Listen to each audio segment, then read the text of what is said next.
இந்த கேக் வந்து பார்த்திங்கன்னா என்னுடைய ஹஸ்பண்ட் பர்த்டேக்காக ரெடி பண்ணிகிட்ருக்கிறேன். 1 kgல எக்லெஸ் சாக்கோ ட்ரஃபிள் கேக் தான் இது.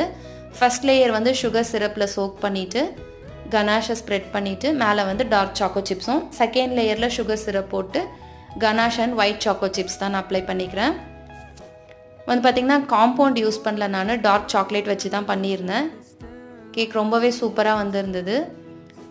இந்த ரெசிபியோட ஃபுல் டீட்டெயில்ஸ் வந்து நான் யூடியூப்பில் ஷேர் பண்ணியிருக்கிறேன். டிஸ்கிரிப்ஷனில் நான் லிங்க் ஷேர் பண்ணுறேன், ஒரு டைம் செக் பண்ணி பார்த்துக்கோங்க.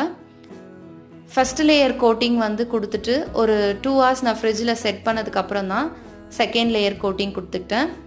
அந்த கேக்கோட சைட்ஸ்லலாம் வந்து ரஃப்பான ஒரு சாக்லேட் டிசைன் பண்ணிவிட்டு அதை வந்து நான் அந்த சைட் ஃபுல்லாக ஸ்டிக் பண்ணி எடுத்துக்கிட்டேன். மேலே வந்து பேலட் நைஃப்பில் வந்து டிசைன் பண்ணிக்கிட்டேன். உங்களுக்கும் எத்தனை பேருக்கு சாக்கோ ட்ரஃபிள் கேக் பிடிக்கும்னு சொல்லி கமெண்ட்டில் சொல்லுங்கள். இந்த கேக் பார்க்க உங்களுக்கு பிடிச்சிருந்ததுன்னா லைக் பண்ணுங்கள். தேங்க்யூ, தேங்க்ஸ் ஃபார் வாட்சிங்.